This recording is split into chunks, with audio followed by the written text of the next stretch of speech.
Manusia punya kekuatan super, yang kalau kita tahu cara ngaktifin ini, kita bisa setajir Elon Musk, sepinter Einstein, dan sejago Ronaldo.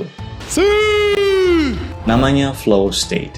Istilah ini pertama kali diteliti oleh psikolog Mihaly Csikszentmihalyi. Profesor Mihaly mendefinisikan flow state sebagai momen ketika kesadaran dan tindakan menyatu. Dalam kondisi ini, otakmu bekerja secara efisien karena seluruh energi mental dialokasikan cuma buat ngerjain satu tugas. Alhasil performamu meningkat tajam dan capekmu hilang. Flow bukan kondisi konsentrasi biasa, ini adalah sebuah altered state of consciousness atau perubahan kesadaran.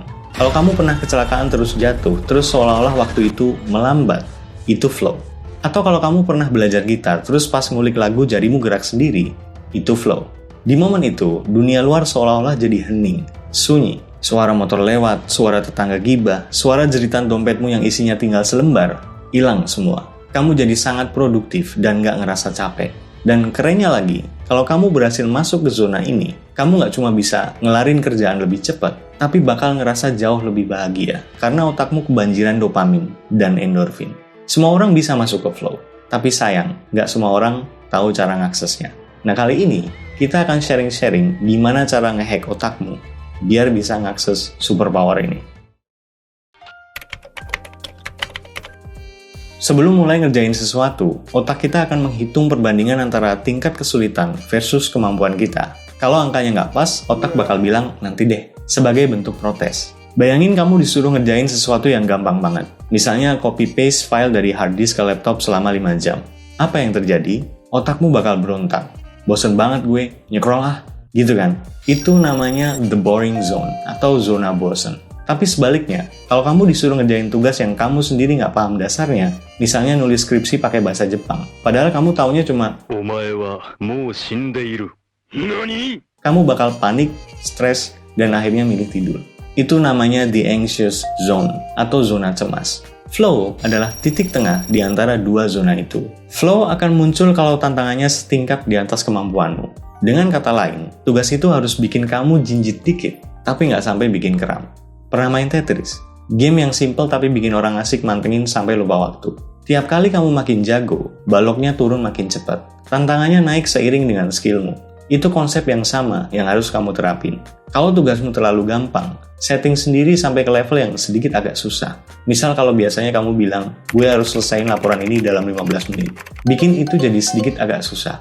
Gue harus selesaiin laporan ini dalam 15 menit tanpa typo. Terus, flow butuh tujuan yang jelas. Otak benci banget sama kalimat, oke, sekarang gue mau nulis. Itu nggak kepake. Ganti jadi, gue mau nulis 3 paragraf bagian pendahuluan.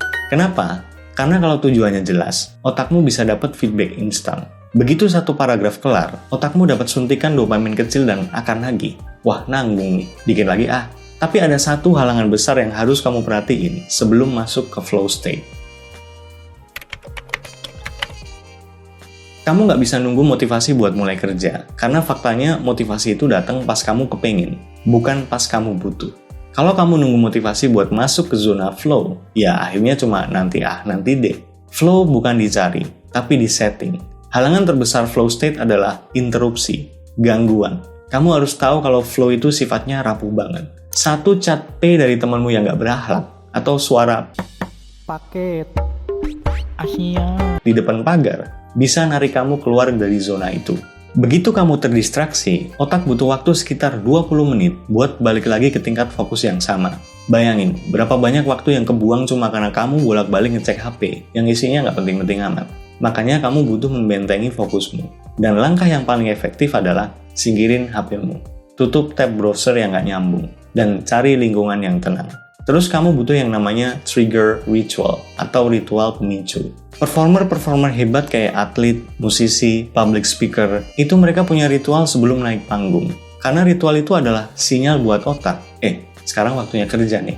Ritualmu nggak perlu ribet. Bisa sekedar bikin kopi, dengerin lagu yang sama tiap mau kerja, atau naruh sticky note yang isinya satu target spesifik di pinggir laptop. Konsistensi ritual ini bakal ngebangun jalur saraf di otakmu. Lama-lama, begitu kamu duduk dan ngelakuin salah satu ritual itu, otakmu bakal otomatis ngeklik masuk ke mode flow tanpa harus ngadepin rasa males. Ada yang sekali coba bisa langsung berhasil, tapi banyak juga yang gagal karena step-step tadi ada yang kelewatan.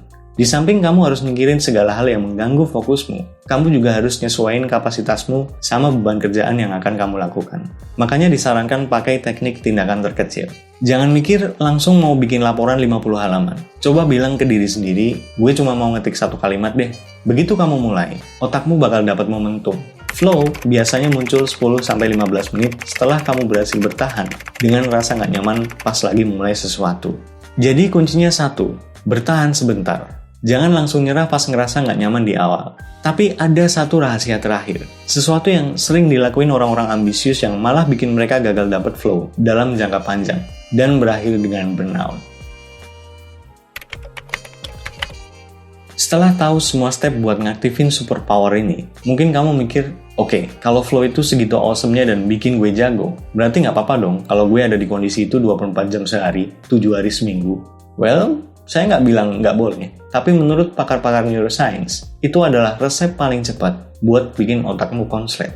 Flow adalah kondisi puncak, dan setiap puncak butuh lembah buat istirahat. Pas kamu ada di zona flow, otakmu lagi pesta bahan kimia. Otak itu dibanjiri dopamin, norepinefrin, dan endorfin. Rasanya emang luar biasa, tapi zat-zat kimia ini ada batasnya.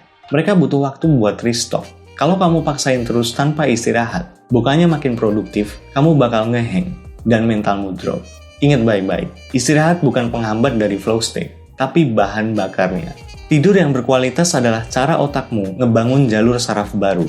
Biar besok pas kamu mau masuk ke zona flow, jadi lebih gampang. Gerak dikit, jalan kaki, atau bahkan ngebiarin dirimu ngerasa bosen tanpa pegang HP, itu sebenarnya cara otakmu buat nge-charge baterai fokusnya. By the way, ini pasti banyak orang nggak tahu. Tahu nggak? Kamu sebenarnya butuh banget rasa bosen. Salah satunya karena ide-ide jenis itu biasanya muncul dari situ. Saya pernah bahas detail alasannya, nanti kalau kamu senggang bisa cek di channel ini.